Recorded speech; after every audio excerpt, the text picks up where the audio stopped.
So let's go to Pittsburgh, to the scene of that bridge collapse. And joining us now, Jane Dudley. She's a survivor of the bridge collapse there. And Jane, thank you for being with us. Tell us, you know, what happened and how you're doing. I'm fine. I'm actually not a survivor. I'm just a neighbor. I happened to hear the boom this morning when I was shoveling my sidewalk and went down to the park to see the bridge collapse before all the police had gotten there.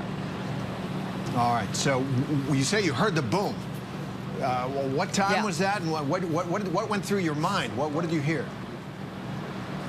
Well, it must have been around 6 or 6:30 this morning. I was out early shoveling, and I heard a boom, and then there was a loud roar, and that was the gas line that was rushing. But I'd never heard anything like that before. I had no idea what was going on. So, you know, I looked for my husband. I did a quick Google, saw that the bridge had collapsed, and that's when we walked down into the park to go investigate. And the people had already been rescued by the time we got there. But it was a very surreal scene.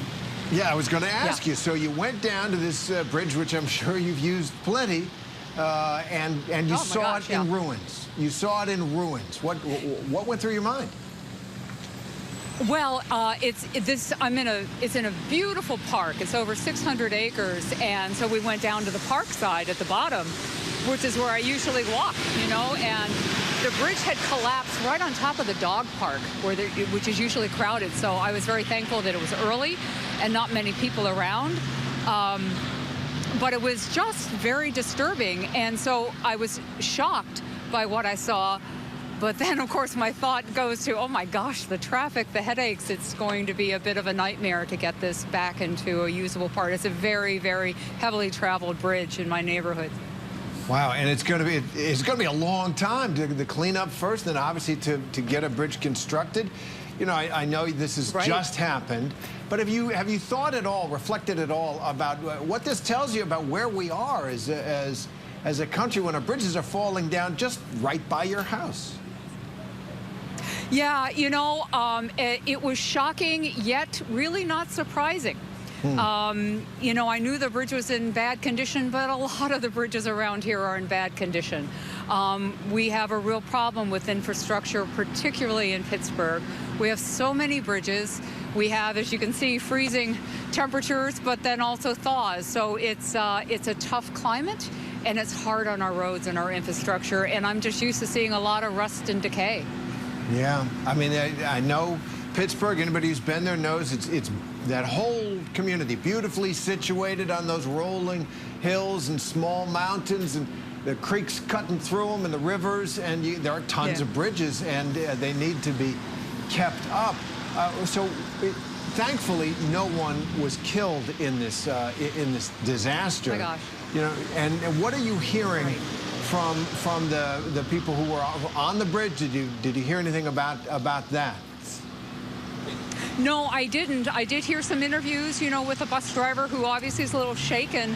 I can only imagine the trauma that these people must be going through.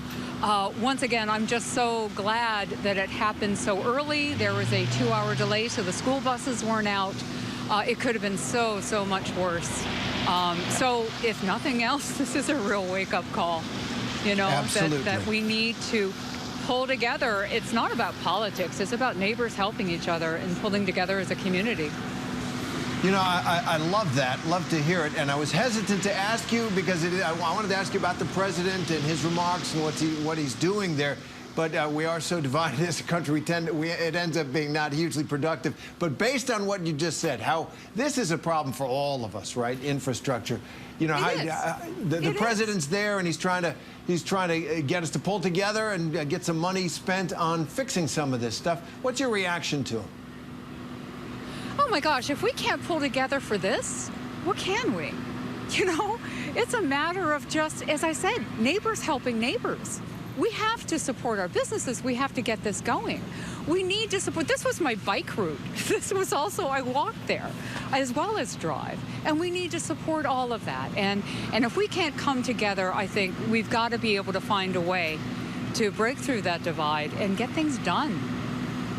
Absolutely. I like to think there's kind of an outraged America and a normal America. I hope the normal America outnumbers the outraged, but we all have to pull together somehow. Jane Dudley, we really appreciate you giving us your time today. Sure. and offering us your understanding of what's going on the ground there. Thank you very much. Okay. Thank you so much. Thank you. Hi, everyone. George Stephanopoulos here. Thanks for checking out the ABC News YouTube channel. If you'd like to get more videos, show highlights, and watch live event coverage, click on the right over here to subscribe to our channel. And don't forget to download the ABC News app for breaking news alerts. Thanks for watching.